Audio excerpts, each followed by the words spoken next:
நம்ம இந்த கிருபையை குறித்து கொஞ்சம் நம்ம தியானிக்க போகிறோம். இருதயத்தையும் சிந்தனைகளையும் திறந்து கேளுங்க. நான் அடிக்கடி சொல்வேன், காதில் வசனத்தை கேட்கறது முக்கியமல்ல, இந்த வார்த்தை உங்கள் இருதயத்திற்குள் செல்ல வேண்டும். ஆமென். சரி, எபிரேயர் 13வது அதிகாரம் 9வது வசனத்தை வாசிக்கலாம். எபிரேயர் 13வது அதிகாரம் 9வது வசனம். பலவிதமான அந்நிய போதனைகளால் அலைப்புண்டு திரியாதிருங்கள். அலைப்புண்டு திரியாதிருங்கள். போஜன பதார்த்தங்களினால் அல்ல, போஜன பதார்த்தங்களினால் அல்ல, கிருபையினாலே இருதயம் ஸ்திரப்படுகிறது நல்லது. கிருபையினாலே இருதயம் ஸ்திரப்படுகிறது நல்லது. போஜன பதார்த்தங்களில் சரி, போதும். கிருபையினாலே இருதயம் ஸ்திரப்படுகிறது நல்லது. நல்லா கவனிங்க, கிருபை என்றால் என்ன? அதை நம்ம முதலாவது விளங்கி கொள்ளணும். கிருபை என்பது தேவன் தகுதியில்லாத நமக்கு கர்த்தர் கொடுக்கிற ஈவுதான். என்னது? கிருபை. அல்லேலூயா. ஒரு ஊழியக்காரு கிருபைன்ற வார்த்தைக்கு ரொம்ப அழகா ஒரு அர்த்தம் சொன்னாரு. எந்தெந்த இடங்களிலெல்லாம் உயர்வுகள், ஆசீர்வாதங்கள், நன்மைகளை காணும்போது இதற்கு நான் சற்றும் தகுதி அல்ல, இதுக்காக நான் ஒரு பிரயாசமும் படலை, ஆனால் என் வாழ்க்கையில் எல்லாமே நல்லதாகவே நடக்குதே என்கிற எண்ணம் வருகிறதோ, அந்த இடங்களிலெல்லாம் நீங்கள் கிருபையை காண்கிறீர்கள். நான் தகுதி அல்ல என்கிற எண்ணத்தில் இருக்கும்போது, நீங்கள் கேட்காமலேயே எதிர்பார்க்காமலேயே உங்களை தேடி சகலமும் வரும்போது நீங்கள் கிருபை பெற்றவர்களாக இருக்கிறீர்கள். ஹல்லேலூயா. அப்ப கிருபை என்பது நம்முடைய கிரியைகளை பார்த்து, என்னுடைய தகுதியை பார்த்து, என்னுடைய பிரயாசத்தை பார்த்து வருகிற காரியம் அல்ல. நான் ஒன்றும் இல்லாதவனாய் இருந்தாலும், தகுதி இல்லாதவனாய் இருந்தாலும், என்னையும் தேவன் அங்கீகரித்து எல்லாவற்றையும் கொடுக்கிறாரே, அதற்கு பெயர் கிருபை. இப்ப பவுல் எபிரேயர்ல சொல்றாரு, உங்கள் இருதயம் எதிலே ஸ்திரப்படணும்? கிருபையில ஸ்திரப்படணும். மேல் வசனம் அழகா சொல்லுது. அந்த வசனத்துடைய மேல் பகுதி, பலவித அந்நிய போதனைகளால் அலைப்புண்டு. அப்ப அந்நிய போதனை அப்படின்னு தமிழ்ல போட்டிருக்கு. ஒரு சில வார்த்தைகள் உங்களுக்கு நான் சொல்ல விரும்புகிறேன். ஆங்கிலத்தில் ஆம்பிளிஃபைட் பைபிள்ல இப்படி அந்த வார்த்தை போட்டிருக்கு, ஸ்ட்ரேஞ்ச் டீச்சிங்ஸ். இன்னொன்று என்ன போட்டிருக்குன்னா ஃபால்ஸ் டீச்சிங்னு போட்டிருக்கு. அப்படின்னா கள்ள போதனையில் நீ போய் பிடிக்கப்படாத, நீ எந்த போதனையில் பிடிக்கப்படணும்? கிருபையின் போதனையில பிடிக்கப்படு. வழங்குதா? திரும்ப சொல்றேன், அந்நிய போதனைகளால் அலைப்புண்டு திரியாதிருங்கள், கிருபையிலே உங்கள் இருதயம் ஸ்திரப்பட்டிருப்பது நல்லது. உங்கள் இருதயம் எந்த போதனையில நிக்கணுமா? ஃபர்ஸ்ட் நம்ம கிருபையை புரிந்து கொள்ளணும். What is grace? கிருபை என்பதனுடைய அஸ்திபாரம் என்ன? அந்த காரியத்தில் கர்த்தர் என்ன சொல்றாரு அதை நல்லா கவனிக்கணும். கிருபை என்கிற போதனையிலே உன் இருதயம் ஸ்திரப்பட்டு இருப்பதாக. இந்த கிருபையின் போதனைக்கு அப்பாற்பட்டவைகள் எல்லாமே அந்நிய போதனை. நான் சொல்லல, பவுல் சொல்லுகிறார். வசனத்தை பாருங்க. அந்நிய போதனைகளால் அலைப்புண்டு திரியாமல் கிருபையினாலே இருதயம் ஸ்திரப்பட்டு இருக்கிறது நல்லது. அதே வசனம் ஆம்பிளிஃபைல அழகா போட்டிருக்கு, which bring no benefit or spiritual growth. நீங்கள் கிருபைன்ற இந்த சத்தியத்திற்குள்ள உங்கள் இருதயத்தை கொண்டு வராம வேற எந்த காரியத்தில் உங்கள் இருதயத்தை போய் வைத்தாலும் அதிலே ஆவிக்குரிய வளர்ச்சியை பார்க்க முடியாது. there is no benefit. அதுல எந்த விதமான நன்மையும் இல்லை. அப்ப எல்லா ஆவிக்குரிய வளர்ச்சியும், ஆவிக்குரிய நன்மைகளும், சரீர நன்மைகள், எல்லா ஆசீர்வாதங்களையும் கர்த்தர் எந்த இடத்துல வைத்திருக்கிறார்? எல்லாரும் சத்தமா சொல்லுங்க, கிருபைக்குள்ள வைத்திருக்கிறார். அப்போ உங்கள் இருதயம் எதுல ஸ்திரப்பட்டு இருக்கணும்? நல்லா அந்த வார்த்தையை சத்தமா சொல்லுங்க, கிருபையிலே நிலைத்திருக்க கடவோம். ஹல்லேலூயா. கிருபையிலே நிலைத்திருக்க கடவோம். நான் கிருபையில தானே இருக்கிறேன் பாஸ்டர். கர்த்தருடைய கிருபை நான் நிற்பதும் நிர்மூலமாகாததும். நான் அதனால தான் சொல்லிட்டேன், கிருபை அப்படின்ற காரியம் என்பது சுயத்திற்கு அப்பாற்பட்ட காரியம், உலகத்திற்கு அப்பாற்பட்ட காரியம், பொருட்களுக்கு அப்பாற்பட்ட காரியம், தேவனை மையப்படுத்தின காரியம். அதனால தான் ரொம்ப அழகா ஒரு விளக்கம் சொன்னேன். இதற்கும் எனக்கும் சம்பந்தமே இல்லை, என்னென்னமோ என் வாழ்க்கையில் நடக்குது, ஏசப்பா எவ்வளோ நல்லவர் அப்படின்ற ஒரு எண்ணம் வருது இல்ல, அதற்கு காரணம் கிருபை. அப்ப ஒவ்வொரு நாளும் அந்த எண்ணத்திலேயே வாழணும்னு கர்த்தர் சொல்றார். ஆமென். இப்ப ஆண்டவர் மோசேயின் மூலமாய் பிரமாணத்தை கொடுத்தார். யோவான் 1வது அதிகாரம், கொஞ்சம் இந்த வசனங்களை நீங்க புரிந்து கொண்டால்தான் கிருபைனா என்னன்னு விளங்கும் உங்களுக்கு. 17வது வசனத்துல வாசிக்கிறோம், எப்படி எனில் நியாயப்பிரமாணம் மோசேயின் மூலமாய் கொடுக்கப்பட்டது, கிருபையும் சத்தியமும். நியாயப்பிரமாணம் யார் மூலமாய் கொடுக்கப்பட்டது? மோசேயின் மூலமாய் கொடுக்கப்பட்டது. கிருபை யார் மூலமாய் வருகிறது? இயேசு கிறிஸ்து மூலமாய் வருகிறது. ஒரு அல்லேலூயா சொல்லுங்க பாப்போம். இப்ப அப்படியே எபிரேயர் 8வது அதிகாரத்துல வாங்க, 9வது வசனத்துல பார்க்கிறோம். எபிரேயர் 8வது அதிகாரம் 9வது வசனம். அவர்களுடைய பிதாக்களை எகிப்து தேசத்தில் இருந்து கொண்டு வரும்படிக்கு நான் அவர்களுடைய கையை பிடித்த நாளிலே. பாருங்க, இது இஸ்ரவேல் ஜனங்களை பத்தி சொல்லப்பட்டிருக்கு. நான் அவர்கள் கையை பிடித்த நாளிலே அவர்களோடு பண்ணின உடன்படிக்கையை போல இது இருப்பதில்லை. இது என்ன உடன்படிக்கை? பழைய உடன்படிக்கை. எகிப்து தேசத்திலிருந்து கொண்டு வரும்படி நான் அவர்களுடைய கையை பிடித்த நாளிலே அவர்களோடு செய்த உடன்படிக்கை. இது என்ன உடன்படிக்கை? பழைய உடன்படிக்கை, மோசேயின் உடன்படிக்கை. இப்ப தொடர்ந்து வாசிங்க. அந்த உடன்படிக்கையிலே நிற்கவில்லையே. பாத்தீங்களா?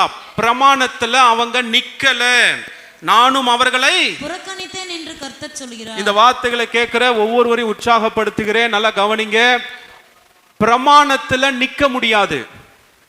எத்தனை பேர் நான் பேசுறது புரியுது? ஆமென், அல்லேலூயா. இதெல்லாம் நீங்க விளங்கிக்கணும். இது நீங்க பேசுறதே எனக்கு புரியல பாஸ்டர்னா நீங்க என்ன ஒழுங்கா பைபிள் படிக்கலன்னு அர்த்தம். வசனத்துல விளங்கல. முதல்ல இந்த ரெண்டு டிஃபரன்ஷியேட்டை புரிஞ்சுக்கணும். பழைய உடன்படிக்கை, புதிய உடன்படிக்கை. மோசேயின் பிரமாணம், இயேசு கிறிஸ்து மூலமாய் வருகிற கிருபையின் உபதேசம். இதை நீங்க விளங்கி கொள்ளணும். இதை விளங்குனாதான் கிருபையில வாழ முடியும். கிருபையில வாழ்ந்தாதான் கிருபையில இருக்கிற ஆசீர்வாதங்களை பெற்றுக்கொள்ள முடியும். ஹல்லேலூயா. ரொம்ப அழகா இங்க பவுல் சொல்றாரு, எகிப்தில் இருந்த ஜனங்களோடு ஒரு பிரமாணத்தை நான் செய்தேன், ஒரு உடன்படிக்கை பண்ணினேன். அது மோசேயின் மூலமாய் உண்டான உடன்படிக்கை. அந்த உடன்படிக்கையில் அவர்கள் நிற்கவில்லை. அப்ப அந்த உடன்படிக்கை ஃபெயில் ஆயிடுச்சு. நல்லா விளங்கி கொள்ளுங்க, நான் சொல்லல. திரும்ப அடுத்து பார்க்கிறோம் 10வது வசனம். அந்த நாட்களுக்கு பின் நான் இஸ்ரவேல்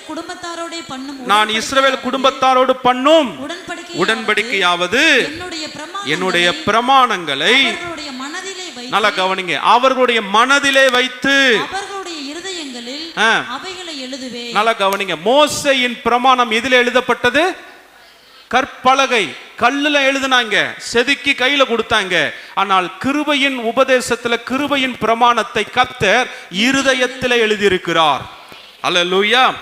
எஸ், அவர்களுடைய இருதயங்களிலே அவைகளை எழுதுவேன். நான் அவர்கள் இருப்பேன், அவர்கள் என் ஜனமாய் இருப்பார்கள். மேல 9வது வசனத்துல பார்க்கிறோம், அவர்கள் நிலை நிற்கவில்லை, நானும் அவர்களை புறக்கணித்தேன் என்று கர்த்தர் சொல்கிறார். நான் புறக்கணித்தேன் சொன்ன கர்த்தர் கிருபையின் பிரமாணத்திற்குள்ள சொல்றாரு, அவர்கள் என் ஜனமாய் இருப்பார்கள், நான் அவர்கள் தேவனாய் இருப்பேன்.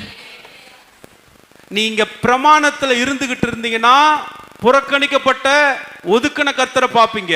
கிருபைக்குள்ள வந்துட்டீங்கன்னா உங்கள் தகப்பனை நீங்க பார்ப்பீங்க. நான் அவர்கள் தகப்பனாய் இருப்பேன், அவர்கள் என்னுடைய ஜனமாய் இருப்பார்கள். 12வது வசனம். ஏனெனில் நான் அவர்கள் அநியாயங்களை கிருபையாய், பாருங்க நல்லா கவனிங்க, பாவ மன்னிப்பு எதுல தான் வருது? பக்கத்துல பார்த்து சொல்லுங்க.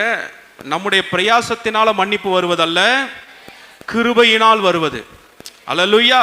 நான் அவர்கள் அநியாயங்களை கிருபையாய் மன்னித்து அவர்கள் பாவங்களையும் அக்கிரமங்களையும் இனி நினையாமல் இருப்பேன் என்று கர்த்தர் சொல்கிறார். இந்த ஆசீர்வாதத்தெல்லாம் கர்த்தர் எந்த பிரமாணத்துல வச்சிருக்கிறாரு? மோசேயின் பிரமாணத்தில் அல்ல, கிருபையின் பிரமாணம். என்ன? மன்னிப்பு. அல்லேலூயா. நல்லா கவனிங்க, நம்ம ஆண்டவர் மன்னிக்கிறவர் மட்டும் இல்லையா, மறந்துட்டாராம். அல்லேலூயா. வாலிபர் கூட்டத்தில் கூட இந்த முறை நான் சொன்னேன், நிறைய நேரம் நாம செஞ்ச பாவத்தை ஆண்டவருக்கே நாம தான் ஞாபகப்படுத்துறோம். ஏன்னா நானும் சின்ன வயசுல இருக்கும்போது இப்படிலாம் செய்தி கேட்டுக்கிறேன். நீ சிறு வயதுல 12வது படிக்கும்போது என்னென்ன பாவம் செய்தாய் இப்ப அறிக்கை இடும்பாங்க. எனக்கே ஞாபகம் இருக்காது. நான் என்ன பண்ணேன்னா, மறக்க கூடாது நோட்ல எழுதி வச்சிருந்தேன். இப்பவும் அந்த நோட் இருக்குது. என்ன? 10 வயசுல செஞ்ச பாவம், 12 வயசுல செஞ்ச பாவம், 15 வயசுல செஞ்ச பாவம், 18 வயசுல செஞ்ச பாவம் எழுதி வச்சு ஒவ்வொரு முறை ஜெபம் பண்ணும்போது என்ன பண்றது? வாக்குத்தத்தத்தை எழுதி வச்சனோ இல்லையா? எதை எழுதி வச்சேன்? செஞ்ச பாவம். ஆண்டவரே இதை பண்ணிட்டேன் மன்னி, அதை பண்ணிட்டேன் மன்னியும் ஆண்டவரே. அம்மாவுக்கு தெரியாம அவங்க பாக்கெட்ல இருந்து 10 ரூபாய் பணம் எடுத்துட்டேன் மன்னியும் ஆண்டவரே. இதை வருஷம் மன்னிப்பு கேட்டுட்டு இருந்தேன் நான். அல்லேலூயா. இந்த வசனத்தை படிக்கும் போது கர்த்தர் கண்ணை திறந்தாரு. நான் உன் பாவங்களை கிருபையாய் மன்னித்து அவைகளை இனி அப்படின்னா என்ன பண்ணிட்டாராம்? மறந்துட்டாராம். இப்ப ஆண்டவர் சொன்னாடே, நானே மறந்துட்டேன்டா, நீ தான்டா எனக்கு ஞாபகப்படுத்துற. என் நோட்டெல்லாம் தூக்கி போட்டேன். விளங்குதா உங்களுக்கு? பக்கத்துல பார்த்து சொல்லுங்க, மன்னித்து மறந்த தேவனை நீங்க ஆராதிக்கிறீங்க. No more guilty conscious. குற்ற மனசாட்சியே இல்லை. இந்த வாரம் பைபிள் ஸ்டடியில் அதை தான் நான் பேசினேன். குற்ற மனசாட்சி எவ்வளவு மோசமானது. விபச்சார ஸ்திரீயை ஆண்டவர்கிட்ட கொண்டு வந்தாங்கல்ல, கொண்டு வந்தப்ப அவங்க சொல்றாங்க, ஆண்டவரே இவள் விபச்சாரத்திலே கையும் மெய்யுமாய். அப்படின்னா என்ன அர்த்தம்? வேற ஒரு சாட்சி தேவையில்ல, நாங்க தான் சாட்சி. யாரு? பரிசேயர்கள், வேதபாரர்கள். அவங்க சொல்றாங்க, நாங்க தான் சாட்சி. கையும் பிடிக்கப்பட்டால் விபச்சாரம் செய்து கொண்டிருக்கும் போதே இவளை நாங்க இழுத்துட்டு வந்துட்டோம். எவ்வளவு கொடூரமான எண்ணம் பாருங்களேன். அல்லேலூயா. நான் அதுக்குள்ள டீட்டெயிலா போக விரும்பல. ஆமென். கையும் மெய்யுமாய் பிடிக்கப்பட்டால் இப்ப கொண்டு வந்து அங்க நிறுத்திட்டு ஏசப்பாட்ட சொல்றாங்க, எங்கள் மோசையின் பிரமாணம் என்ன சொல்லுகிறது? இவள் கல்லெறிந்து கொல்லப்பட கடவுள் அப்படின்னு சொல்லிட்டு இப்ப நீர் என்ன சொல்றீரு? அதாவது இந்த அம்மா விபச்சாரத்துல இருந்த இந்த அம்மாவை இழுத்துட்டு வந்து ஆண்டவர் முன்னாடி நிறுத்தினது எதர்ச்சியா நடந்த காரியம் அல்ல. இது அவருடைய தந்திரம். என்ன? சூழ்ச்சியினால. வசனமா தான் போட்டிருக்காங்க. இயேசுவை எப்படியாவது என்ன பண்ணணும்? அதை தான் நான் சொன்னேன். குற்றப்படுத்துகிறது ஒரு ஆவி, அது ஒரு டீமன், ஸ்பிரிட் ஆஃப் அக்யூசேஷன். இந்த குற்றப்படுத்துகிற ஆவி ஒரு மனிதனுக்குள்ள வந்துருச்சுன்னா யாரை பார்த்தாலும் என்ன பண்ணிட்டே இருப்பாங்க? ஃபர்ஸ்ட் இந்த பரிசேயர்கள் யாரை குற்றப்படுத்தினாங்க? விபச்சார ஸ்திரீயை குற்றப்படுத்தினாங்க, நீ பாவி. இப்ப அடுத்தது யாரை குற்றப்படுத்த பார்க்கறாங்க? இயேசுவை. கடைசியில வசனம், ஆண்டவர் தரையில குனிந்து எழுதி கொண்டிருந்தார், நிமிர்ந்து பார்த்தா ஒருத்தனும். ஏன் நான் வசனம் சொல்லுது, இங்கே பாவம் செய்யாதிருக்கிறவன் முதலாவது கல்லை எரிய கடவன் அப்படின்னு கர்த்தர் சொன்ன உடனே தங்கள் இருதயத்திலே குத்தப்பட்டவர்களாய். அப்ப அடுத்தது இந்த குற்ற மனசாட்சி யாரை குத்தி இருக்கு? அவனையே குத்தி இருக்கு. விளங்குதுங்களா? குற்றப்படுத்துகிற ஆவி மற்றவர்களை மாத்திரமல்ல, அதை யாரு சுமந்து கொண்டு இருக்கிறாங்களோ அவங்களே குத்திட்டு இருக்கும். விபச்சார ஸ்திரீயை குத்துது, ஏசப்பாவை குற்றப்படுத்த ட்ரை பண்ணுது, அவங்களே குற்ற மனசாட்சி. அதனால தான் சொன்னேன், அங்க அழகா கீழே வசனத்தில் ஆண்டவர் அடுத்தது என்ன சொல்றாருன்னா, உன்னை குற்றப்படுத்துகிறவர்கள் எங்கே? அதாவது அதுக்கு மேல பார்க்கும்போது மோசையின் பிரமாணத்துல இவர்கள் சாட்சிக்காரர்கள். யாரு யார் சாட்சிக்காரர்கள்? ஏன்னா இந்த அம்மா பாவம் பண்ணதை யார் பார்த்தா? நாங்க பார்த்தோம். பிரமாணத்துல சாட்சிக்காரர்கள், ஆனால் கிருபையில நீ சாட்சிக்காரன் கிடையாது, நீ குற்றப்படுத்துகிறவன். விளங்குதா? வித்தியாசம் புரியுதா உங்களுக்கு? அது உண்மையாகவே இருந்தாலும் மற்றவர்கள் மீது பழி சுமத்தினால், குற்றப்படுத்தினால் அது சாட்சி அல்ல, அது குற்றம். யாருடைய குற்றம்? இப்ப விபச்சார ஸ்திரியை பார்த்து நீ குற்றம் செஞ்சன்னு சொல்லல, யார் குற்றம் செஞ்சாங்களாம்? இந்த அம்மாவை இழுத்துட்டு வந்தானுங்கல்ல, அவனுங்களை பார்த்து சொல்றாரு, நீ தாண்டா குற்றம் பண்ண. விளங்குதுங்களா? அதுக்கப்புறம் கீழே பார்க்கிறோம், உன்னை ஆக்கினைக்குட்பட பண்ணினவர்கள் எங்கே? ஆக்கினைனா தண்டனைன்னு அர்த்தம். இந்த குற்றப்படுத்துகிற ஆவி எங்கெங்கெல்லாம் செயல்படுகிறதோ அங்கெல்லாம் தண்டனைகள் வருகிறது. குற்றப்படுத்துகிறது எங்க கொண்டு வருது? சத்தமா சொல்லுங்க. நான் சொல்றேன், நல்லா விளங்கிக்கோங்க. இப்ப ஏன்னா நான் சின்ன வயசுல நிறைய சபைகளுக்கெல்லாம் போயிருக்கிறேன். ஒரு பாஸ்டர் சொன்னார், நீ ஞாயிற்றுக்கிழமை சர்ச்சுக்கு வரல, நீ சர்ச்சுக்கு காணிக்கெல்லாம் கொடுக்கல, உன் பணம் எப்படி செலவாது மட்டும் பாரு. அந்த வாரம் அவர் சொன்ன மாதிரியே என்ன ஆயிடுது? செலவாயிடுச்சு. உடனே இந்த பாஸ்டர் சொல்ற மாதிரியே நடக்குதுடா. இல்ல, அல்லேலூயா. இந்த குற்றப்படுத்துகிற ஆவிதான் தண்டனையை கொண்டு வருகிறது. அந்த வசனம் அதான் சொல்லுது. நீ எடுத்து வாசிங்க. யோவான் எழுதின சுவிசேஷ புஸ்தகம் 8வது அதிகாரம் வசனம் 11வது வசனம் 10வது வசனம். இயேசு நிமிர்ந்து அந்த ஸ்திரீயை தவிர வேறொருவரையும் காணாமல், ஸ்திரீயே உன்மேல், இந்த வார்த்தைகளை நல்லா கவனிங்க, உன்மேல் குற்றம் சாட்டினவர்கள் எங்கே? ஒருவனாகிலும் உன்னை ஆக்கினைக்குள்ளாக தீர்க்கவில்லையா என்றார். அப்ப குற்றப்படுத்தினவங்க தான் எதை கொண்டு வராங்க? ஆக்கினையை கொண்டு வராங்க. ஆக்கினைனா என்ன? இப்ப சொல்லுங்க, தண்டனையை கர்த்தர் கொண்டு வரல, யார் கொண்டு வரா? பக்கத்துல பார்த்து சொல்லுங்க, குற்றப்படுத்துறவங்க தான் தண்டனை கொண்டு வராங்க. சர்ச்சில் ஒரு சிலருக்கு பிரச்சனை வருதுன்னா அதுக்கு காரணம் ஆண்டவர் இல்லை, யாரு? குறை சொல்ற ஆளு. ஆண்டவர் இதை விளங்கிக் கொள்ள உங்களுக்கு உதவி செய்வாராக. ஆமென். ஒரு மாதமா இந்த வார்த்தை எனக்குள்ள ஓடிட்டே இருந்துச்சு.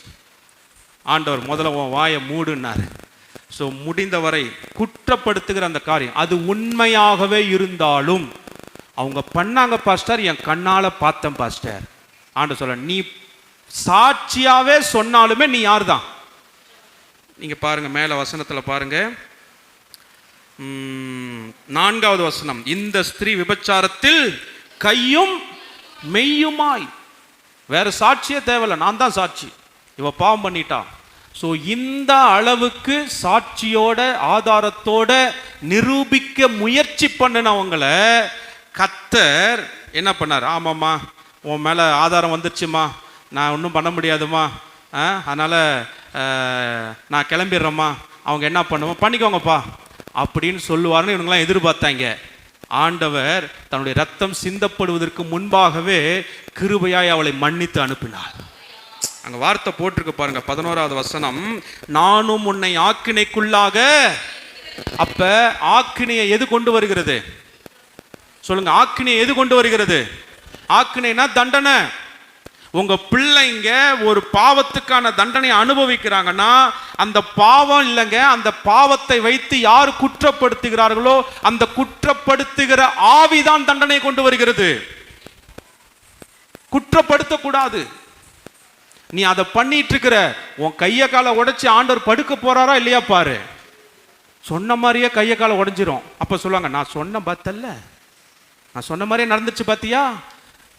எஸ், குற்றப்படுத்துகிற ஆவிக்கு தண்டனையை கொண்டு வரக்கூடிய வல்லமை இருக்கு. ஆண்டவர் அந்த குற்றப்படுத்துகிற ஆவியை எதிர்த்து அங்க நிற்கிறாரு. நானும் உன்னை ஆக்கினைக்குள்ளாக தீர்க்கவில்லை, நானும் உன்னை குற்றப்படுத்தவில்லை, நீ போ. எல்லாரும் இந்த வார்த்தையை சொல்லுங்க பாப்போம். பக்கத்துல பார்த்து சொல்லுங்க, நீ போ. அந்த ஒரு வார்த்தை தாங்க இந்த ஸ்டோரியோட ஹைலைட். என்ன தெரியுமா? நீ போ, உன்னை எவனும் இனிமே கை வைக்க முடியாது, நீ விடுதலையா வாழு, சந்தோஷமா வாழு. இந்த இன்சிடென்ட்டுக்கு அப்புறம் அந்த அம்மா ஊழியக்காரியா மாறிட்டாங்க. விபச்சார ஸ்திரீயா இருந்த அம்மா என்னவா மாறிட்டாங்க? ஹல்லேலூயா. இதுதான் கிருபையின் பிரமாணம். நீங்க ஒருத்தவங்களை குறை சொல்லி அவங்கள கார்னர் பண்ணி அவங்க தப்பு பண்ணிட்டாங்கன்னு அதை நிரூபிக்க ட்ரை பண்ணீங்கன்னா அவங்க வாழ்க்கையை அழித்து விடுகிறோம். யாரையும் கார்னர் பண்ணாதீங்க. யாரையும் போய் ஒரு மூலையில நீ இந்த தப்பு பண்ணிட்ட, நீ இந்த தப்பு பண்ணிட்ட, நீ இந்த தப்பு பண்ணிட்ட, நீ இதை பண்ணிட்ட, அதை பண்ணிட்டேன்னு நம்மை நிரூபிப்பதற்காக மற்றவர்களை என்ன பண்ணிடக்கூடாது? பலிகடாக்க கூடாது. பரிசேயர்கள் அதை தான் செய்ய முயற்சி பண்ணாங்க, இயேசுவை குற்றப்படுத்தணும். அதனால இந்த அம்மாவை யூஸ் பண்ண பார்த்தாங்க. ஆண்டவர் விடல, ஆண்டவர் விடல. கிருபையின் பிரமாணம் நம் பாவங்களை மன்னித்து அதை தேவன் நினையாமல் போனார். சந்தோஷமா அல்லேலூயா சொல்லுங்க பாப்போம். இந்த கிருபையிலே உன் இருதயம் என்ன ஆக வேண்டும்? ஸ்திரப்பட வேண்டும். அப்ப கிருபையில ஸ்திரப்படுன என்ன தெரியுமா அர்த்தம்?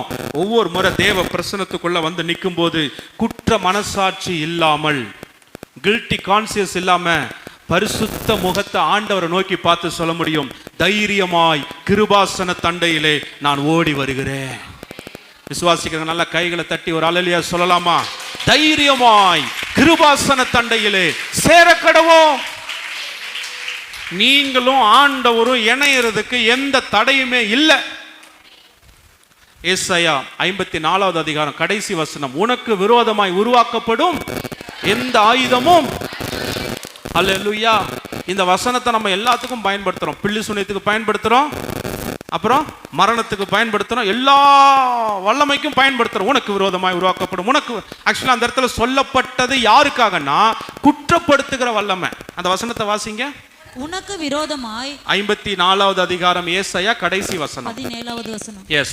உனக்கு விரோதமாய் உருவாக்கப்படும் எந்த ஆயுதமும் வாய்க்காதே போகும். உனக்கு விரோதமாய் நியாயத்தில் எழும்பும். பாருங்க, நியாயத்தில் எழும்பும் எந்த நாவையும் நீ குற்றப்படுத்துவாய். சரி, இப்ப நல்லா கவனிங்க. நீ குற்றப்படுத்துவாய். இது கர்த்தருடைய ஊழியக்காரரின் சுதந்திரமும், கர்த்தருடைய ஊழியக்காரரின் சுதந்திரமும் என்னால் உண்டான அவர்களுடைய நீதியுமாய் இருக்கிறது என்று கர்த்தர் சொல்கிறார். தேவ நீதி நீங்க பயன்படுத்துறாரு. அந்த வார்த்தை கவனிங்க. தேவ நீதி. தேவ நீதினா என்ன தெரியுங்களா? சரி, அப்போ ஒருத்தவங்க தப்பு பண்ணிட்டாங்க, அவங்க தப்பு பண்ணது உண்மை. இப்ப எப்படி கர்த்தர் அவங்கள பார்க்கிறாரு அப்படின்னா, அவங்க செஞ்ச பாவம், அவங்க செஞ்ச குற்றத்தை இயேசு கல்வாரி சிலுவையிலே சுமந்து தீர்த்து விட்டார். விளங்குதுங்களா? தப்பு பண்ணது உண்மை, பாவம் பண்ணது உண்மை, அதற்கு ஒரு தண்டனை இருக்கிறது, அதற்கான ஒரு விலைக்கரியம் இருக்கிறது. அதை தான் இயேசு கல்வாரி சிலுவையில செய்து முடித்ததனால அந்த குற்றம் இயேசுவின் மீது வந்ததனால் அவர்கள் நிரபராதியாகிவிட்டார்கள், அல்லது தண்டனையிலிருந்து விடுவிக்கப்பட்டு விட்டார்கள். அதுக்கு பேர் தான் தேவ நீதி. விளங்குதா? நான் விடுவிக்கப்பட்டதா என்னது சொல்லுங்க. நான் விடுவிக்கப்பட்டதுதான். பாவத்திலிருந்து நான் விடுவிக்கப்பட்டுட்டேன், சாபத்திலிருந்து நான் விடுவிக்கப்பட்டுட்டேன், வியாதியிலிருந்து நான் விடுவிக்கப்பட்டுட்டேன், மரண வல்லமைகளிலிருந்து நான் விடுவிக்கப்பட்டுட்டேன், எல்லா குற்ற மனசாட்சியிலிருந்து நான் விடுவிக்கப்பட்டு விட்டேன். என்னை யாரும் குற்றப்படுத்த முடியாது. நான் தேவனுடைய நீதியா இருக்கிறேன். ஏசப்பாவை பார்த்து யாராவது குற்றம் சொல்ல முடியுமா? அந்த பரிசேயர்கள் முயற்சி பண்ணி தோல்வி அடைஞ்சிட்டாங்க. ஏசப்பாவை யாரும் என்ன பண்ண முடியல, ஏன்னா அது அவருடைய நீதி. இப்ப அந்த கர்த்தர் சொல்றாரு, நீ என்னுடைய நீதியா இருக்கிறாய், அப்போ உன்னையும் யாரும் குற்றப்படுத்தவே முடியாது. எத்தனை பேரை விளங்குறீங்க ஐயா? உங்களுக்குள்ள ஒரு குற்ற மனசாட்சி குத்திக்கிட்டே இருந்துச்சுன்னா நீங்க ஆண்டவரோடையும் இணைய மாட்டீங்க, குடும்பத்தோடையும் இணைய மாட்டீங்க, உறவோட இணைய மாட்டீங்க, மனிதர்களோட இணைய மாட்டீங்க. இந்த உலகத்திலேயே ஒரு தனியா ஒரு வாழ்க்கை வாழ்ந்துட்டு இருப்பீங்க. ஏன்னா எங்க போனாலும் அது என்ன பண்ணிட்டே இருக்கு, குத்தி கொண்டே இருக்கிறது. பிசாசு குற்ற மனசாட்சியின் மூலமாய் தண்டனையை கொண்டு வர பார்க்கிறான். இன்னைக்கு கர்த்தர் அவருடைய நீதியினால் உங்களுக்கு மன்னிப்பை கொடுக்க விரும்புகிறார். ஹல்லேலூயா. பக்கத்துல பார்த்து சொல்லுங்க, அவருடைய நீதி உங்களை மன்னித்தது, நீங்கள் விடுவிக்கப்பட்டீர்கள். ஆமென். நீங்க யாரையும் குறை சொல்லக்கூடாது, யாரும் யாருக்கு விரோதமா என்ன பண்ணக்கூடாது. இதுல நீங்க இது ஏதோ சும்மா குறை பேசாதீங்க அப்படின்னு நான் சிம்பிளா சொன்னேன்ல. குறை பேசுற ஆளுக்கு தான் பாதிப்பு அதிகம். புரியுதா? யாருக்கு பாதிப்பு அதிகம்? குறை பேசுற ஆளுக்கு தான் பாதிப்பு அதிகம். ஒரு ஆளு பயங்கரமா நீங்க குறை பேசி, அவரு ஏசப்பா என்னை பத்தி அவங்க பேசிட்டாங்க, நீங்க பாத்துக்கோங்க ஆண்டவரே, நான் எதையும் கண்டுக்கல ஆண்டவரேன்னு ஆண்டவர்கிட்ட ஜெபம் பண்ணாங்க, போச்சு, உங்க சொல்லி முடிஞ்சது. யாருக்கு விரோதமாகவும் வாய் திறக்க வேண்டாம். ஆமென். அதனாலதான் அந்த வார்த்தையை முன்னாடியே சொல்லிட்டாரு, உனக்கு விரோதமாய் உருவாக்கப்படும் எந்த ஆயுதமும். எல்லாரும் இதயத்தில் கையை வச்சு சொல்லுங்க, எனக்கு விரோதமாய் உருவாக்கப்படும் எந்த ஆயுதமும் வாய்க்காது. இந்த வார்த்தையை நான் தீர்க்க தரிசனமா பேசுறேன். உங்களுக்கு விரோதமா பொறாமையினால, எரிச்சல்னாலையோ, அல்லது உங்க பிள்ளைகளுக்கு விரோதமா உயர்வை பார்த்து வயிற்று எரிச்சல்னால என்ன வார்த்தைகளை சொன்னாலும், வீண் பள்ளிகளை சொன்னாலும், குற்றப்படுத்தி இருந்தாலும், இந்த காலை நேரத்தில் கர்த்தர் சொல்றாரு, என் நீதி உங்களை காக்கும், உங்களை எதுவும் வராது. அல்லேலூயா, அல்லேலூயா. சொல்லுங்க, கர்த்தருடைய நீதி என்னை காக்கும். ஆமென். குற்றப்படுத்துகிறவன் தாழ தள்ளுண்டு போவானாக. யாரும் குற்றப்படுத்த முடியாது. தேவ பிள்ளைகளை யாரும் குற்றப்படுத்த முடியாது. குற்றப்படுத்த முடியாது. நீங்கள் தேவனுடைய நீதியா இருக்கிறீர்கள். அதை தான் அந்த இடத்துல சொல்றார், கிருபையாய் மன்னித்து நினையாமல் போனார். இன்னைக்கு வந்திருக்கிற ஒரு சிலருக்கு நான் தீர்க்க தரிசனமா பேசுறேன், நீங்க கடந்த காலத்துல என்ன தப்பு பண்ணிருந்தாலும், நீங்க பாவம் பண்ணது உண்மையாகவே இருந்தாலும், இன்னைக்கு கர்த்தர் சொல்றாரு, அதை நீ முதல்ல மறந்து வெளியே வா. நான் சின்ன வயசுல அந்த தப்பு பண்ணிட்டேங்க, அதனால தாங்க இன்னைக்கு வரைக்கும் நான் பாதிக்கப்பட்டு இருக்கிறேங்க. நான் பண்ண தப்பு தாங்க இன்னைக்கு என்னை பின்தொடர்ந்து வருது. இன்னைக்கு கர்த்தர் சொல்றாரு, நானே மன்னிச்சிட்டேன், நானே மறந்துட்டேன், நீ என்ன ஞாபகம் வச்சிட்டு இருக்கிற? சொல்லுங்க, நான் பண்ண தப்பு, நான் பண்ண பாவம் இல்ல இல்ல இல்ல, அதெல்லாத்தையும் ஏசப்பா கல்வாரி சிலுவையில முடித்து தீர்த்து விட்டார். எதுவும் என்னை பின்தொடர முடியாது, எந்த வல்லமையும் என்னை பின்தொடர்ந்து வர முடியாது. நான் விடுவிக்கப்பட்டிருக்கிறேன். இது தேவனுடைய நீதினா தீர்ப்புன்னு அர்த்தம். நீதினா என்ன? ஆண்டவருடைய தீர்ப்பு என்ன தெரியுங்களா? நீங்கள் விடுவிக்கப்பட்டீர்கள். ஹல்லேலூயா. பக்கத்துல பார்த்து இப்ப நீங்க தீர்ப்பு சொல்லுங்க. நீங்களாம் ஒரு ஜட்ஜினா என்னது சொல்லுங்க? ஜட்ஜினா என்னது? நீதிபதி. இப்ப நீங்க பக்கத்துல இருக்கிறவங்களை பார்த்து நான் ஒரு தீர்ப்பு சொல்றேங்க, நீங்கள் விடுவிக்கப்பட்டீர்கள். சொல்லுங்க, நீங்கள் விடுவிக்கப்பட்டீர்கள். சொல்லுங்க. நீங்க சொல்லும் போதே நிறைய இருதயங்கள் இப்பொழுது S receive the righteousness of God. நீங்கள் விடுவிக்கப்பட்டீர்கள். ஹல்லேலூயா. இந்த ஆசீர்வாதங்கள் கிருபைக்குள்ளாய் இருக்கிறது. மோசேயின் பிரமாணத்துல இல்லைங்க. நீங்க பழைய பிரமாணத்துல இருந்தீங்கன்னா கண்ணுக்கு கண் பல்லுக்கு பல் ஒவ்வொரு பாவத்துக்கும் பலி செலுத்திக்கிட்டே இருக்கணும் உட்கார்ந்து. ஆனா கிருபைக்குள்ள வந்துட்டு உங்கள் இருதயம் கிருபையினால் ஸ்திரப்பட்டு இருக்கும் என்றால் உங்கள் பாவங்கள் கிருபையாய் மன்னிக்கப்பட்டது. தைரியமாய் கிருபாசன தண்டையிலே சேர கடவோம். 8வது அதிகாரம் 13வது வசனம், எபிரேயர் 8:13. புது உடன்படிக்கை என்று அவர் சொல்லுகிறதினாலே முந்தினதை பழமையாக்கினார். நல்லா கவனிங்க, முந்தினதை பழமையாக்கினார். முந்தினதுனா எது? பழைய உடன்படிக்கை மோசேயின் பிரமாணத்தை என்ன பண்ணினார்? பழமையாக்கினார். பழமையானதும் நாள்பட்டதுமாய் இருக்கிறது, உருவழிந்து போக காலம் சமீபித்திருக்கிறது. இந்த வசனத்தை நல்லா விளங்கி கொள்ளணும். பழமையானதும் நாள்பட்டதுமானது உருவழிந்து போகும். ஆண்டவர் பழைய உடன்படிக்கையை அழிக்கல, அது தானாவே என்ன ஆயிடுச்சா? காலாவதி ஆகிவிட்டது. இந்த வார்த்தை கவனிக்கிறீங்களா? இப்போ ஒரு தலைவலின்னு போய் மெடிக்கல்ல மாத்திரை வாங்குறீங்க, வாங்கின உடனே அதில் டேட்டு பார்க்குறீங்க, டேட்டு எக்ஸ்பைரி ஆயிடுச்சுன்னா என்ன அர்த்தம்? அதை பயன்படுத்தாதனால உள்ள இருக்கிற பவர் என்னாச்சு? போயிடுச்சு. அதை சாப்பிட்டாலும் ஒரு பிரயோஜனமும் இல்லை. பழைய உடன்படிக்கையிலே ரொம்ப ஆக்டிவா இருந்த சபை, பழைய உடன்படிக்கையில இருந்த ஜனங்களை தம்முடைய ரத்தத்தினால கிருபையின் பிரமாணத்திற்குள்ள கர்த்தர் கொண்டு வந்ததுனால இப்ப எது ஆக்டிவ் ஆயிடுச்சு? கிருபையின் பிரமாணம் செயல்பட தொடங்கினது. பழைய பிரமாணம் யாரும் யூஸ் பண்ணாதனால ஆட்டோமேட்டிக்கா என்னவாகி விட்டது? காலாவதியாகி விட்டது. ஒரு டிரான்ஸ்லேஷன் அப்படிதான் போட்டு, இட்ஸ் எக்ஸ்பைரி, அது உருவழிந்து போனது. அல்லேலூயா, ஆமென். அப்ப இப்ப எந்த பிரமாணம் ஆக்டிவா இருக்கு? பக்கத்துல பார்த்து சொல்லுங்க, கிருபையின் பிரமாணம் ஆக்டிவா இருக்கிறது. அல்லேலூயா. அப்ப நீங்களும் நானும் எதுல ஸ்திரப்படணும்? சொல்லுங்க, எதுல ஸ்திரப்படணும்? நிறைய பேர் நான் போய் பேசும்போது சொல்லுவாங்க, அப்போ கிருபா நீங்கள் பேசுகிறீங்க, அப்போ எல்லாம் ரொம்ப என்கரேஜ் பண்ணுறீங்களா? தப்பு பண்ணுறது பாதது. நான் சொல்கிறேன், ரொம்ப சிம்பிள். சில பேருக்கு எதிர்மறையாக பேசி பேசி புத்தி எப்பயுமே எங்கே தான் போகும். நீங்கள் என்ன சொன்னாலும் ஒன்றும் இல்லை, அந்த டாக்டர் ரொம்ப நல்லவங்க அப்படின்னு நான் சொன்னேன்னா அப்போ மற்ற டாக்டர்லாம் கேட்டவங்களா? இந்த மாத்திரை ரொம்ப நல்லதுங்க அப்படின்னு நான் சொன்னேன்னா அப்போ மற்ற மாத்திரையெல்லாம், அந்த மனுஷன் ரொம்ப நல்ல மனுஷங்க, அப்போ மற்ற மனுஷன்லாம், இந்த ஆளுங்கிட்ட நீங்கள் என்ன கொண்டு போனாலும் புத்தி எங்கே தான் போகும்? விளங்குதா? நான் மற்றது கெட்டதா நல்லதா நான் பேசல, இது நல்லதுன்னு பேசுறேன். இதுல உங்கள் இருதயம் ஸ்திரப்படணும் நான் சொல்லல, பவுல் சொல்றாருங்க. கிருபையினாலே உங்கள் இருதயம் ஸ்திரப்பட கடவது.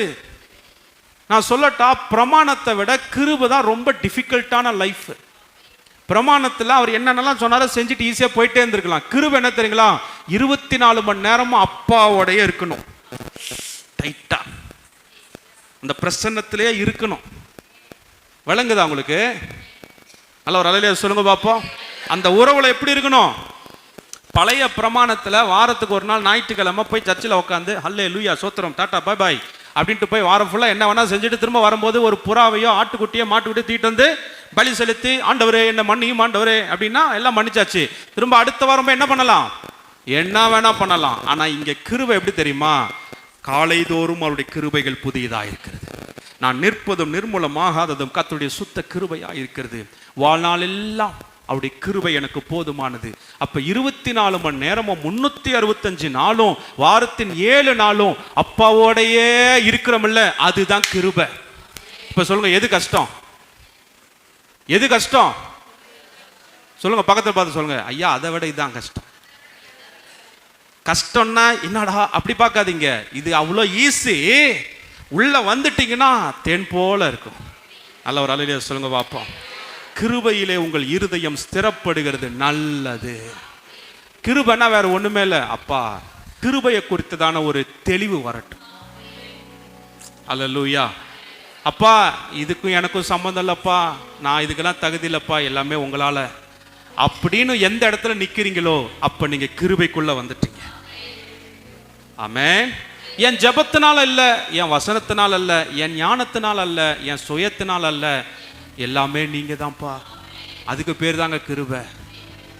என்னால முடியாது, ஆனால் எம்மால் எல்லாம் கூடும். எத்தனை பேர் ஆமென் சொல்றீங்க? சொல்லலாமா இந்த வார்த்தை? நான் இதற்கான பாத்திரன் அல்ல, இது கிருபையே வேறொன்றும் இல்லை. நான் இதற்கான பாத்திரன் ஓ ரபா ஷகரதியாந்தன ரபா வேறொன்றும் இல்லை. கைகளை உயர்த்தி எபினேசரே ஓ ரபா பாபா இந்நாள் வரை சுமந்தவரே எபினேசரே ஓ ரியாந்த ரபா ஷகரபலபா என் நினைவாய் இருப்பவரே நன்றி நன்றி நன்றி. இதயத்தில் சுமந்தீரே ஓரி அந்த ரப ஷகரபா நன்றி நன்றி நன்றி. ஒரு கரு போல அல்லேலூயா. எல்லாரும் சொல்லுங்க, இதற்கு நான் தகுதி இல்லை. ஒவ்வொரு ஆசீர்வாதத்தை பார்க்கும்போது உங்க மனசு சொல்லணும், அப்பா இதுக்கு நான் தகுதி இல்லப்பா, உங்க கிருபப்பா. ஒவ்வொரு உயர்வை பார்க்கும்போது நீங்க சொல்லணும், நான் இல்லை, உங்க கிருபப்பா. உங்க பிள்ளைங்களை பார்க்கும்போது நீங்க என்ன சொல்லணும்? உங்க கிருபப்பா. நான் அழிஞ்சு போகணும்னு இத்தனை மனிதர்கள், இத்தனை பிசாசு, உலகமே போராடும் போது உங்க கிருபை என்னை காப்பாற்றி கொண்டு வருகிறது. உங்க கிருபை என்னை காப்பாற்றி கொண்டு வருகிறது. கிருபைக்குள்ள வந்த கிருபைக்குள்ள இருக்கிற மனுஷன் சுயம் உடைஞ்சு போயிடும். யாரும் பிரசங்கம் பண்ணவே தேவையில்ல. உன் மாம்சத்தை விட்டு வெளியே வா, உன் சுயத்தை விட்டு வெளியே வா சொல்லவே தேவையில்ல. அப்பா உங்க கிருபை, அங்கவே சுயம் உடைஞ்சிருச்சு. நான் தான் இத, நான் இல்லை, அப்பா தான். அர்ப்பணிப்பு தானா வரும், தாழ்மை தானா வரும். தாழ்மையுள்ளவர்களுக்கோ தேவன் கிருபை அளிக்கிறார். நீங்க சொல்லி பாருங்களேன், உங்க உயர்வை யாராலையும் கட்டுப்படுத்தவே முடியாது. உங்களை ஆண்டவர் மேல மேல மேல மேல உயர்த்திக்கிட்டே போவாரு. மேல உன்னதங்களிலே அவரோடு உட்கார வைக்கப்பட்டு இருக்கிறோம். நான் இல்லப்பா, உங்க கிருபை.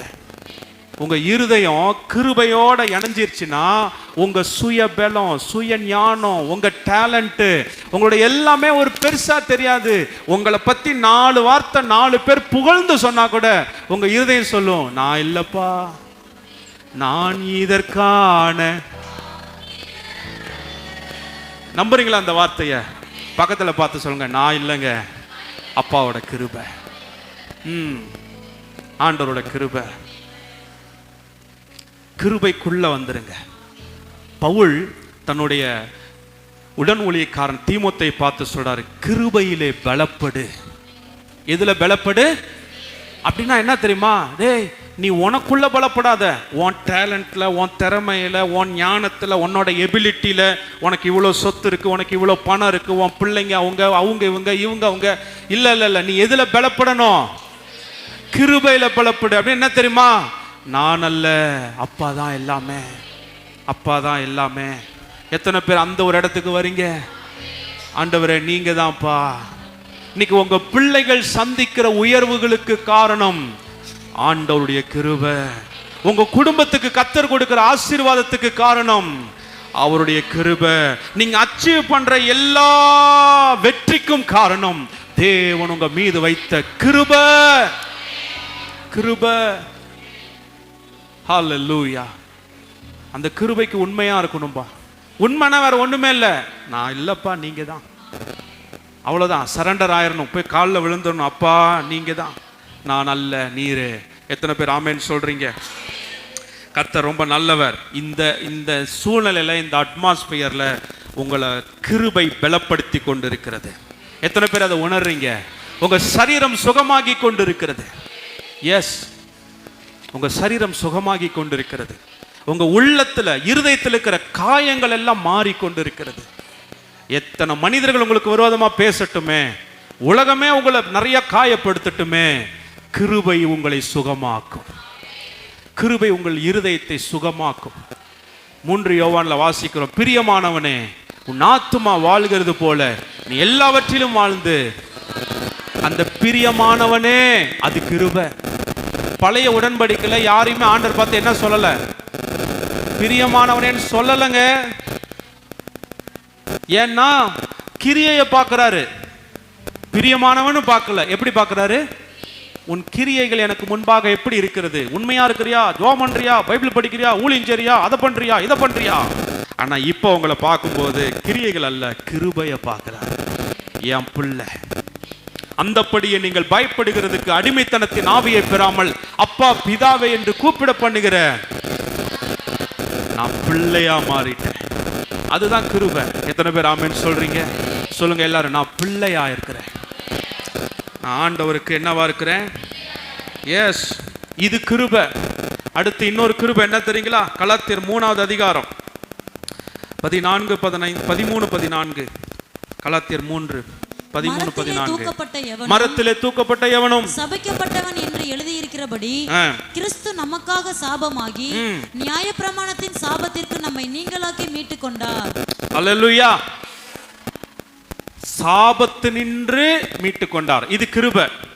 ஆமா தானே? நம்மள பாவத்திலிருந்து, சாபத்திலிருந்து ஆண்டவர் என்ன பண்ணிட்டாரா?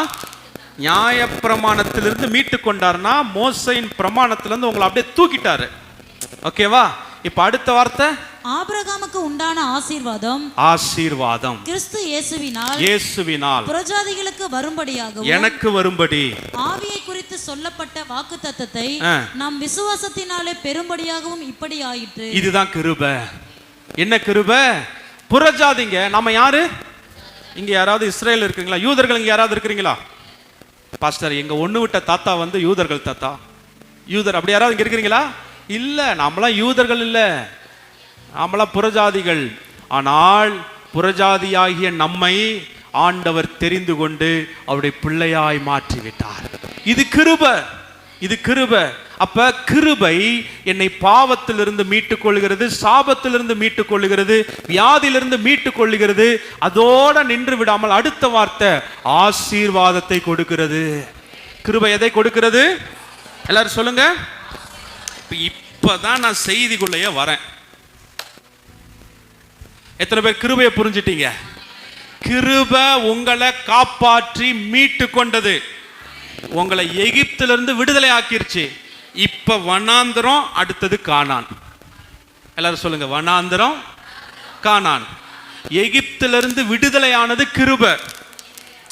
இப்ப அதாவது ஊமையா சொல்றேன், அவங்க கிருபையினால விடுவிக்கப்படல. அல்லேலூயா. இப்ப நம்மள எகிப்துன்ற பாவக்கட்டிலிருந்து, சாபக்கட்டிலிருந்து, வியாதி கட்டிலிருந்து விடுவித்துட்டாரு. இப்ப ஆண்டவர் நம்மளை எங்க கூட்டிட்டு போறாரு? கானான். நம்மளாம் ஒரு நாள் பரலோகத்துக்கு போக போறோம்.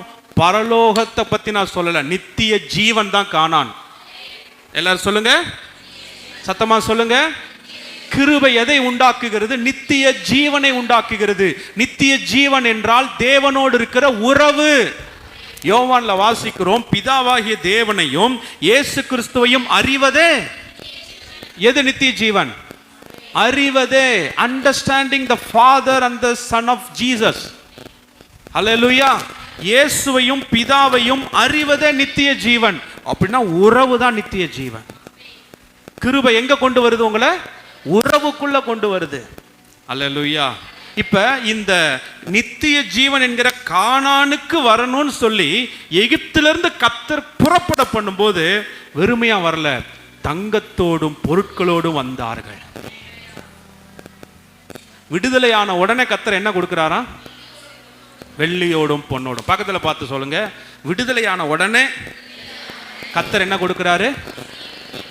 வெள்ளியையும். இங்க எத்தனை பேர் வெள்ளியோட பொன்னோட இருக்கிறீங்க? கிருபையில ஐஸ்வர்யம் இருக்கிறது.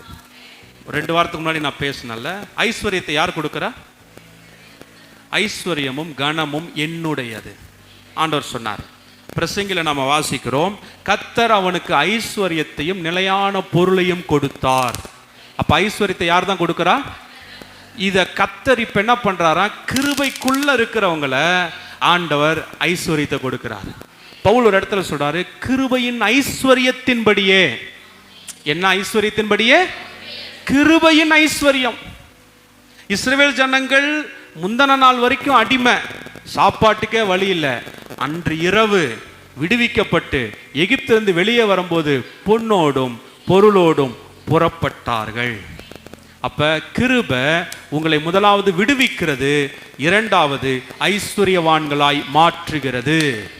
பக்கத்துல பார்த்து சொல்லுங்க, முதலாவது விடுதலை, இரண்டாவது ஆசீர்வாதம். அல்லேலூயா. இதெல்லாம் நீங்க பிரிக்க முடியாது. எனக்கு கிருபை வேணுங்க, ஐஸ்வர்யம் எல்லாம் வேணாம் அப்படின்னீங்கன்னா கிருபையினின்று விழுந்தீர்களே. விளங்குதா? யோனாவுல வாசிக்கிறோம், அநேகர் தங்களுக்கு வரும் கிருபையை போக்கடிக்கிறார்கள். அப்படின்னா என்ன அர்த்தம்? சீ வேணாம் அப்படின்னு எதை சொல்றாங்களாம்? அப்படின்னா கிருபைக்குள்ள என்னென்ன இருக்குதோ அதை போய் செலக்ட் பண்ணக்கூடாது. அது ஒரு gift, வந்தா மொத்தமா தான் வரும். இந்த பெரிய பெரிய ரெஸ்டாரண்ட்லாம் போய் உக்காந்தீங்கன்னா காம்போ பேக்குன்னு சொல்லுவாங்க. ஒரு பிரியாணி, ஒரு சைட் டிஷ், அப்புறம் ஒரு ஜூஸு, அப்புறம் ஒரு ஸ்நாக்ஸு, இப்படி மொத்தமாக சேர்த்து ஒரு ரேட்டு காம்போ பேக்கும்பாங்க. கிருபைன்றது காம்போ பேக்கு, மொத்தமாக தான் வரும். பக்கத்தில் பார்த்து சொல்லுங்க, கிருபைன்னா மொத்தமாக தான் வரும். எனக்கு ஐஸ்வர்யம்லாம் வேணாம் பாஸ்டர், ஏதோ கூழோ கஞ்சியோ கர்த்தர் கொடுத்தா போதும். அப்படியே கிருபையில் கிருபை நின்று விழுந்தீர்கள், போச்சு. வந்தா அனுபவி, வேணான்னா மொத்தமா போயிடும். விளங்குதா நான் பேசுறது? எகிப்துல இருந்த வரைக்கும் தரித்திர ஆவி, எகிப்திலிருந்து விடுவித்த உடனே தேவன் அவர்களை ஐஸ்வர்யவர்களாய் மாற்றினார், ஐஸ்வர்யவான்களாய் மாற்றினார். கிருபையில ஸ்திரப்படுனா என்ன அர்த்தம்? ஐஸ்வர்யத்திலே. விளங்குதா நான் பேசுறது? புரிஞ்சவங்களா அல்லேலூயா சொல்லுங்க பாப்போம் உற்சாகமாய். ஹல்லேலூயா, ஹல்லேலூயா, ஹல்லேலூயா. கர்த்தர் நல்லவர். ஒரு வசனத்தை வாசிக்கலாமா?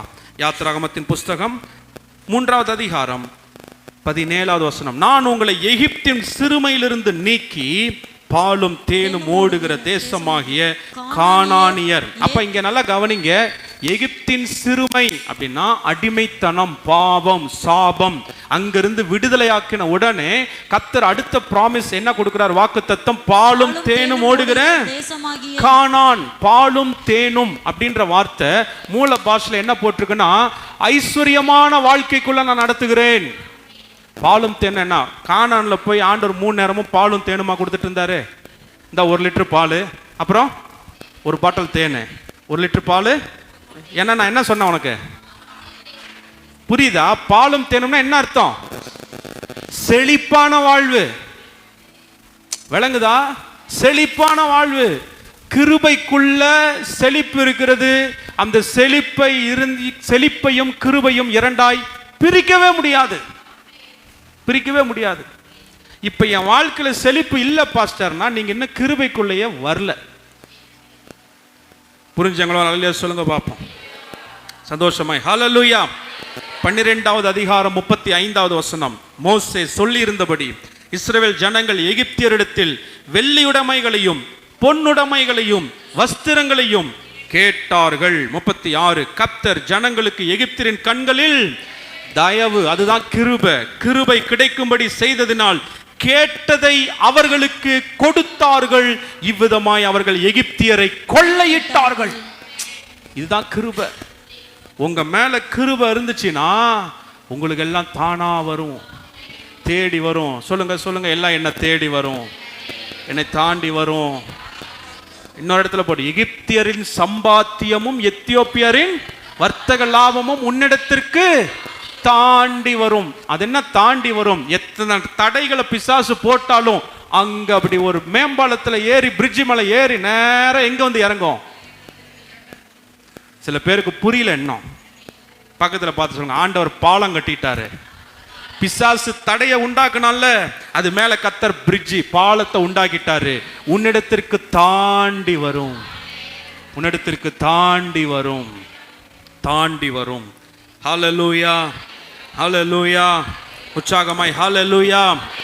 2 கொரிந்தியர் 8வது அதிகாரம் 9வது வசனம். நம்முடைய கர்த்தராகிய இயேசு கிறிஸ்துவின் கிருபையை அறிந்திருக்கிறீர்களே, அவர் ஐஸ்வர்யமுள்ளவராய் இருந்தும் நீங்கள் அவருடைய தரித்திரத்தினாலே. அப்ப கிருபை உங்களை என்னவா மாத்துதான்? சொல்லுங்க, பக்கத்துல பார்த்து சொல்லுங்க, கிருபை ஐஸ்வர்யவானாய் மாற்றுகிறது. ஆமென். சரி, செய்தி முடிஞ்சிருச்சு. எல்லாரும் எழுந்துச்சு நிக்கலாமா? கர்த்தர் நல்லவர், கிருபை. ஹல்லேலூயா, ஹல்லேலூயா. எல்லாரும் எழுந்து நிற்போம் பைபிளை வச்சுட்டு. அப்படியே எழுந்துச்சு நிற்கும் போதே இந்த வார்த்தையை நல்லா கவனிங்க. இஸ்ரவேல் ஜனங்கள் எகிப்திலே விடுதலையாகி கானானுக்குள்ள வந்தாங்க. நல்லா கவனிங்க, இதுதான் ரொம்ப முக்கியமான வார்த்தை, பயங்கரமான வெளிப்பாடு. நீங்க கவனிக்கணும். கானானுக்கு உன்னை கூட்டிட்டு போறேன்ட்டு கையில என்ன கொடுத்தாரு? வெள்ளியையும் பொன்னையும் கொடுத்தார். அல்லேலூயா. இஸ்ரவேல் ஜனங்கள் கானான பார்த்துட்டே இருந்தா இந்த வெள்ளியும் தங்கமும் அவங்களுடைய தான் மாறி இருக்கும். இவன் கானான பார்க்காம கண் இப்ப எங்க போயிருச்சு? வெள்ளி மேல பொண்ணு மேல போனதுனால கர்த்தர் கொடுத்த வெள்ளியும் பொண்ணும் கண்ணுக்குட்டியா மாறிடுச்சு. எத்தனை பேருக்கு விளங்குது நான் பேசுறது? புரியுதுங்களா? அவங்க எந்த தங்கத்தை வச்சு கண்ணுக்குட்டியா மாத்தினாங்க? எகிப்தியர்கிட்ட இருந்து வாங்கிட்டு வந்த தங்கமே என்னவா மாறிடுச்சு? அப்படின்னா என்ன? விக்கிரகமாய் மாறிவிட்டது. இப்ப நிறைய நேரம் கர்த்தர் உங்களை ஆசீர்வதிக்கிறாரு, அது அப்படியே நின்று போயிடுது பாஸ்டர். அதுக்கப்புறம் ஒன்றும் ஏதோ ரட்சிக்கப்பட்ட புதுசுல நல்லா இருந்தா இப்ப ரொம்ப காரணம் நீங்க இன்னும் எதை கவனிக்கல? கானான பார்க்காம எதை பார்த்துட்டு இருக்கிறீங்க? இந்த ஆசீர்வாதத்தை பார்க்கறதுனால நீங்க எங்க போக முடியல. இன்னைக்கு நல்லா கவனிங்க, நோக்கம் சரியானதா இருந்தால் ஐஸ்வர்யம் உங்களை தேடி வரும். ஐஸ்வர்யம் உங்களை தேடி வரும். ஐஸ்வர்யம் நல்லது, அது தேவன் உங்களுக்காக கொடுத்திருக்கிறார்.